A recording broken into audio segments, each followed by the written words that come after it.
शिवाजी नागरी बँक ते सार्वजनिक बांधकाम विभाग कार्यालय रस्ता होणार गुळगुळीत। रस्ता कसा होणार पाहण्या अगोदर सूर्यवार्ता न्यूज चॅनलला सबस्क्राइब करा।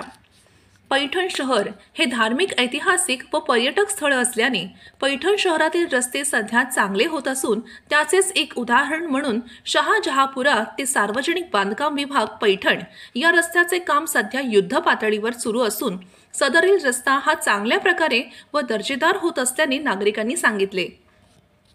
पैठण शहरातील शिवाजी नागरी बँक ते सार्वजनिक बांधकाम उपविभाग कार्यालय पैठण पर्यंत सिमेंट रस्त्याचे काम चालू असून हा रस्ता झाल्यावर नाथ मंदिर परिसराकडे जाण्यासाठी चांगले होणार आहे। नगर विकास योजनेअंतर्गत 275 मीटर व 8 मीटर रुंदीचा सिमेंट कॉन्क्रीटचा रस्ता खोदाई करून खडीकरण, लीन कॉन्क्रीट आणि त्यावर कठीण कॉन्क्रीट टाकून रस्त्याचे काम प्रगतीपथावर असून तो लवकरच नागरिकांसाठी खुला होणार आहे।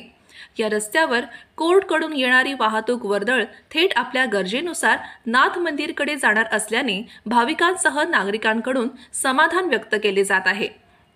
सदरील कॉन्क्रीट रस्त्याचे काम माऊली कन्स्ट्रक्शनचे संतोष डिरोरे व नितीन देशमुख करीत आहेत। पैठणचे आमदार विलास भुमरे यांच्या प्रयत्नातून शहरासह तालुक्यात विकास होत आहे। सूर्यवार्ता न्यूजसाठी पैठण प्रतिनिधी तुषार नाटकर।